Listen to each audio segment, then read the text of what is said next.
ஒரே ஒரு தேதி. ஆனா அதுல எத்தனை எத்தனை தலைவிதிகள். இது எப்படிங்க முடியும்? வாங்க, இந்த ஆச்சரியமான புதிருக்குள்ள கொஞ்சம் உள்ள போய் பார்க்கலாம். இப்ப நான் 3 பேரை சொல்ல போறேன். ஒருத்தர் ஒரு நேஷனல் டென்னிஸ் சாம்பியன், இன்னொருத்தர் பழங்கால ஈஜிப்தோட ரகசியங்களையே கண்டுபிடிச்சவர், மூணாவது ஆள் நாஜிகள் கிட்ட இருந்து தப்பிச்சு ஓடுன ஒரு வானியலாளர். இவங்க 3 பேருக்கும் நடுவுல என்ன சம்பந்தம் இருக்கும்னு நினைக்கிறீங்க? பாக்குறதுக்கு கொஞ்சம் கூட சம்பந்தமே இல்லாத மாதிரி இருக்குல்ல? ஆனா இவங்க 3 பேரோட வாழ்க்கையையும் ஒன்னா சேர்க்கிற ஒரு விஷயம் இருக்கு. அது என்ன? சில நேரங்கள்ல ரொம்ப பெரிய சிக்கலான கேள்விகளுக்கு பின்னாடி இருக்கிற பதில் ரொம்பவே சிம்பிளா இருக்கும். ஆனா அந்த சிம்பிளான பதில் தான் நம்மள அப்படியே ஆச்சரியப்பட வைக்கும். ஆமாங்க, அந்த பதில் வெறும் ஒரு தேதிதான். மார்ச் 4. இந்த ஒரே ஒரு நாள் நம்ம பார்க்க போற எல்லா மேதைகளையும் ஒரு கண்ணுக்கு தெரியாத நூலால ஒன்னா இணைக்குது. மார்ச் 4. இந்த ஒரே நாள் சில அறிவாளிகளுக்கு அவங்களோட வாழ்க்கையோட தொடக்கமா இருந்திருக்கு, சிலருக்கு முடிவாவும் இருந்திருக்கு. இது சும்மா ஒரு கோயின்சிடன்ஸா, இல்ல மனித வரலாற்றோட ஒரு சின்ன சாம்பிள் மாதிரி நம்ம கண்ணு முன்னாடி நிக்குதா?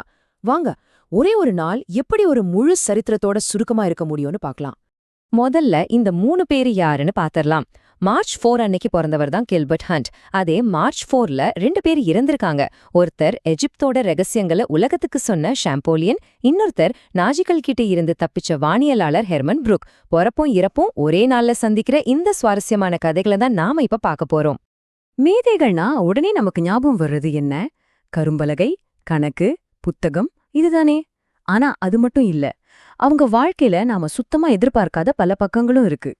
உதாரணத்துக்கு கில்பர்ட் ஹண்ட்டையே எடுத்துக்கோங்களேன். ஒரு பக்கம் பார்த்தா அவர் ஒரு பெரிய கணித மேதை, அட டி-டே போரோட வெற்றிக்கே காரணமா இருந்த வெதர் ஃபார்காஸ்ட செஞ்ச டீம்ல இருந்தவர். ஆனா இன்னொரு பக்கம் அவர் ஒரு நேஷனல் டென்னிஸ் சாம்பியன், அதுவும் சும்மா இல்ல, அமெரிக்காவோட டாப் பிளேயர் பாபி ரிக்ஸையே ஜெயிச்சிருக்கார். அவரோட விசித்திரமான பழக்கங்களை கேட்டா இன்னும் ஆச்சரியப்படுவீங்க. மேட்ச் நடுவுலையே ஷூவை கழட்டிட்டு வெறுங்காலோட விளையாடுவாராம். சில நேரம் கால் விரலாலேயே பொருட்களை எடுப்பாராம். இத பார்த்து ஒரு ஸ்போர்ட்ஸ் ரிப்போர்ட்டர் என்ன எழுதினார் தெரியுமா? அவருக்குள்ள எங்கேயோ ஒரு கோமாளித்தனம் ஒழிஞ்சிருக்குன்னு சொன்னார். யோசிச்சு பாருங்க, இவ்ளோ பெரிய கணித மேதைக்குள்ள இப்படி ஒரு ஆளா? சரி, இது மாதிரி இன்னொரு ஆள் இருக்கார். அவர் பேரு லாயோஸ் மார்டின்.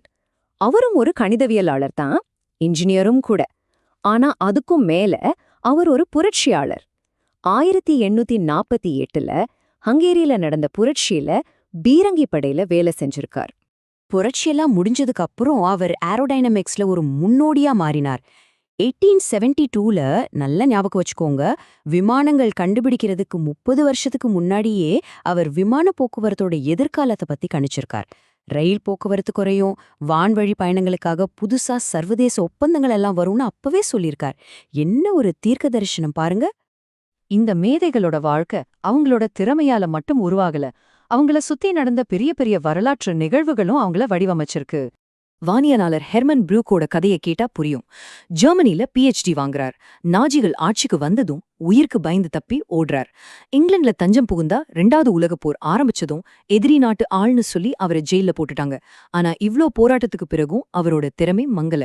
கடைசியில ஸ்காட்லாண்டோட மிக உயர்ந்த பதவியான ஆஸ்ட்ரோனாமர் ராயலா ஆனாரு. இது ஒருத்தரோட கதை மட்டும் இல்ல, 20ஆம் நூற்றாண்டோட கொந்தளிப்பான வரலாறே இதுல இருக்கு. இந்த மாதிரி அனுபவம் புரூக்குக்கு மட்டும் இல்ல, ரஷ்ய புரட்சியும் உலகப்போரும் காசிமிர்ஸ் அப்ரமோவிச்சோட வாழ்க்கைய தலைகீடா மாத்திச்சு.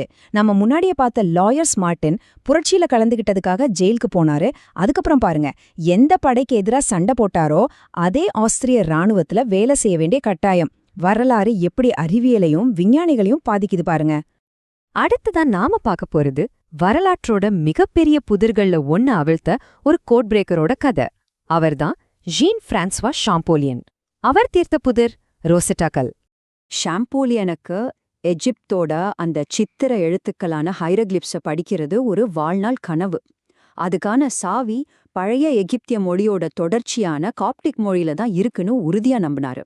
அதனால அந்த மொழியிலேயே வாழ்ந்தாருன்னு சொல்லலாம். அவரே என்ன சொல்லியிருக்கார் பாருங்க, நான் காப்டிக் மொழியில தான் கனவே காண்றேன், தனியா இருக்கும்போது எனக்கு நானே காப்டிக்ல தான் பேசிக்கிறேன்னு சொல்லியிருக்காரு. யோசிச்சு பாருங்க, எந்த அளவுக்கு ஒரு வெறி இருந்திருக்கணும். அவர் ரொம்ப திட்டமிட்டு வேலை செஞ்சார். ரொசெட்டா கல்லுல 3 மொழியில எழுதியிருந்துச்சு. அதுல கிரேக்க மொழி அவருக்கு நல்லா தெரியும். சோ அத ஒரு வழிகாட்டியா வச்சுக்கிட்டாரு. இந்த சித்திர எழுத்துக்கள் வெறும் படங்களா இல்ல சத்தத்துக்கான குறியீடுகளான்னு யோசிச்சாரு. அப்புறம் அந்த சித்திர எழுத்துக்களை காப்டிக் மொழியோட ஒலிகளோட பொருத்தி பார்த்து கொஞ்சம் கொஞ்சமா அந்த புதிரை உடைச்சாரு. 1822ல அந்த ரகசியத்தை அவர் கண்டுபிடிச்சப்போ ஆயிரக்கணக்கான வருஷமா அமைதியா இருந்த ஒரு பெரிய நாகரீகம் மறுபடியும் பேச ஆரம்பிச்சது. அப்போ மார்ச் 4ங்கிறது வெறும் ஒரு தேதி கிடையாது, அது பல துறைகள்ல நடந்த கண்டுபிடிப்புகளோட ஒரு தொடர்கதை. இந்த அட்டவணைய பாருங்களேன். எகிப்தியலுக்கு ஷாம்போலியன், இன்ஜினியரிங்க்கு லாயர்ஸ் மார்டின், வானவியலுக்கு ஹெர்மேன் ப்ரூக், கணக்குக்கு கில்பர்ட் ஹண்ட், அப்புறம் கிளாரி வாய்சன். எவ்ளோ வெவ்வேறு துறைகள், ஆனா எல்லாரையும் இணைக்கிறது ஒரே ஒரு தேதி. ஆனா இந்த கதை இதோட முடியல. மார்ச் 4ஓட அந்த பாரம்பரியம் இன்னிக்கும் தொடருது. 1962ல இதே நாள்ல பிறந்த கிளாரி வாய்சன் நம்ம காலத்தோட மிக முக்கியமான கணித மேதைகள்ல ஒருத்தர். சோ அந்த வரலாறும் இன்னிக்கும் உயிரோட தான் இருக்கு. அதனால தான் இந்த மார்ச் 4ங்கிற தேதிய நாம ஒரு மைக்ரோகாசம்னு சொல்லலாம். அதாவது ஒரு சின்ன உலகம்.